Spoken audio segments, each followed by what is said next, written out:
So I heard about Antaeus. It's sort of a long route. I had decided to get my MFA at a. I'm a returning student, as they say. I decided to get my MFA, and I started that process in my late 40s, and ultimately got it after I turned 50. And during that process, I had two plays that went to the Kennedy Center as part of the American College Theater Festival. And they were both nominated for some national awards. And in that process, I met a woman named Jeanette Farr Harkins, and she was one of the respondents to my plays. And it just so happened that she lived in Los Angeles, and she was a part of the Antaeus Playwrights Lab.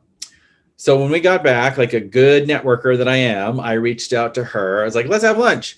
And just through the course of that, she mentioned this playwriting lab that she was in that she really loved and invited me to come check it out. And it just so happened to be part of this company that I knew about that does amazing work. They do the classics mostly. And so it was sort of a surprise that they had a playwrights lab. And then I went, and the first night I was there, I heard all of this amazing work by some of the playwrights in the lab. And I was like, how can I be part of this? And that just started the process of, basically applying, submitting work, and eventually getting accepted into the lab. And that was 3 years ago, I think, at this point. One of the things that is really great about Antaeus is that as I've been in the company, even in the short time, like 3 years, they have instituted more and more outlets for the playwrights to create. So we've been doing some 10-minute play festivals internally, and they have a reading series called Lab Results. And once the pandemic started and basically live theater shut down, they were looking for ways to keep all the artists, the playwrights and the actors, employed basically. And they came up with this, instead of Zoom theater, they came up with this great idea for radio theater. So it's not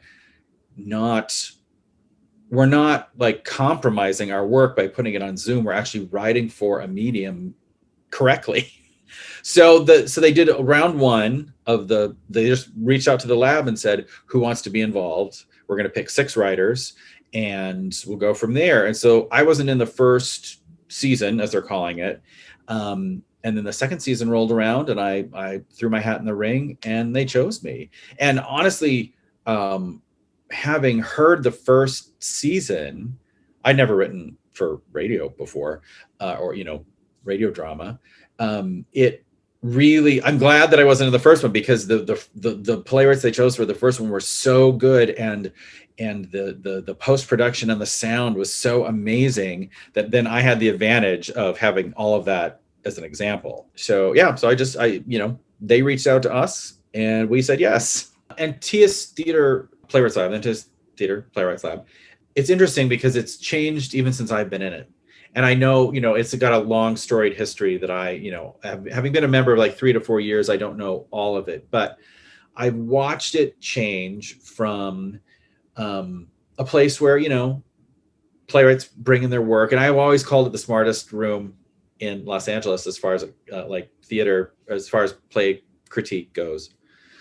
It's changed from just that, which that alone is some of the best working playwrights in Los Angeles are workshopping work in our lab, to a group that's very aware of what we can do to be part of the solution when it comes to what's happening in theater right now.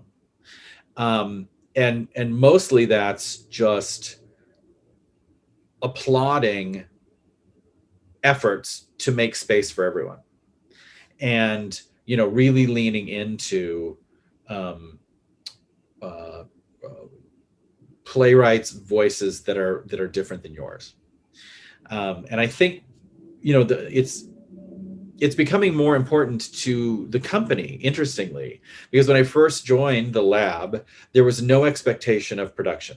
They didn't, they were like, we do the classics. This is another thing that we do just, for playwrights to workshop their work and for the actors to, work out and do cold reads.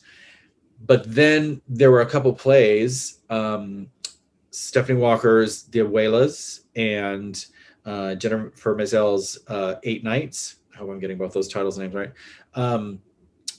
sort of rose up through all of it, and Antaeus decided to produce them in full productions. And now suddenly there's, the stuff that's being workshopped in the lab is actually like being seen as worthy of breaking their mission statement of doing the classics and producing these new works. And I think that at that moment, the stakes changed, and the company started this thing called Lab Results, which is plays that have been workshopped in the Playwrights Lab that are then read in staged readings for the public. And, for that, it's finding directors from the outside and casting with the ensemble, the acting ensemble, and, presenting new work to the public and to the subscriber base. And that, there's not a ton of new play development in Los Angeles, certainly not as much as in other cities. I mean, there is some. I don't want to downplay some of the great stuff that's going on in the city as far as like stage readings and things like that. But Antaeus is definitely part of that, and I think really pushing that forward. And I think more theater is never a bad thing, right? Like more good plays are never a bad thing. And so now, so we've sort of turned the corner from just a place where you bring in pages to read to a place where you really have an eye on what can I do with this play to get it production ready in some form or another, plus how can I be of service to playwrights that aren't like me in this process as well. And that's, I think, incredibly important. There's some things going on at Antaeus that have sort of grown out of the lab that I'm not necessarily at liberty to talk about yet, but they are, the next step. Like there's still this pipeline as far as like what our plays do. We've done a little bit of a renovation of how lab works, and so now we have some framework in place that sort of solidifies this development process. And again, that will be made much more evident later on in the 21-22 season, I believe. And more ways for talented writers to get paid to make art. So, sorry for the lack of specifics, but I think that in general, we're lucky that we have some really generous benefactors at the theater that give us the resources to continue this development process, which isn't always cheap.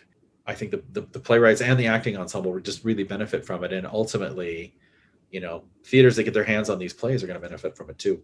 One of the things I love about this theater company, about Antaeus, is that as a playwright, actors are reading my work that I have watched for years, that have stellar reputations and resumes, like taking my pages, Sean Abley's pages that he's just typed up and are super raw, and like giving it the polish that they may or may not deserve.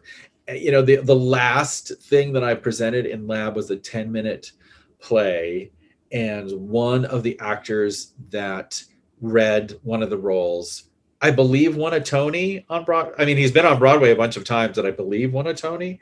I think correctly. I mean, like that right there should be enough to get playwrights involved in this company. So the acting ensemble there's sort of two parts to it. There's the membership, so it's a membership company, and then we have Playwrights Lab actors who are not members of the main company, but they are sort of all come together to do the readings for the plays. And I'm not sure exactly how we find our lab actors.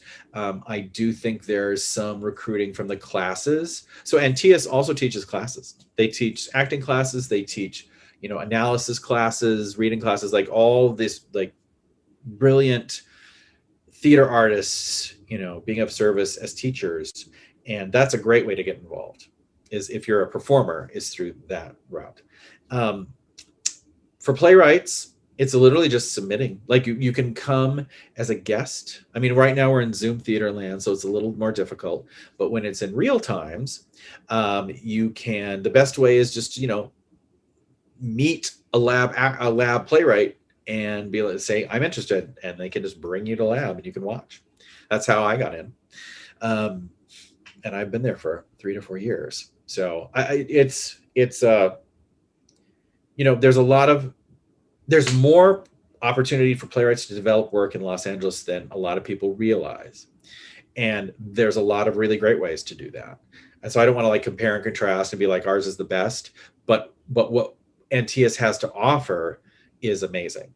And it's supported from the top down. Like I literally have the ear of the executive director and the co-artistic directors, and they are hands-on with all of this stuff. So it's not sort of a little side project of the company. It is a thing that is thriving and becoming more important by the day. In Los Angeles or any other city, you have your choice usually of some giant theater company and or medium-sized theaters and like really small theaters.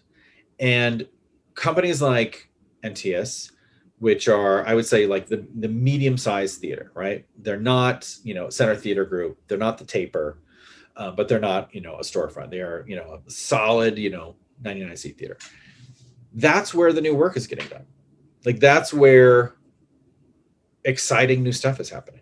Like before it ends up on like, even off Broadway, it's happening in theaters that are the size of Antaeus. And those they don't just magically happen. So if you're looking for, a way to support something charitably, either by your presence or your money, choose theater, choose, medium-sized theaters in Los Angeles. I can't speak for a lot of theaters, but what I can say for Antaeus is that they actively looked for ways to keep us all engaged during the last year. And I think that is important. And I think that should be rewarded, honestly, with your presence and your subscriptions and your money and your excitement about it. We really are just looking for every way that we can to be a positive force, both socially and artistically. And that helps everybody. So, if you have the time or the money or the interest, send it our way. We could absolutely use it.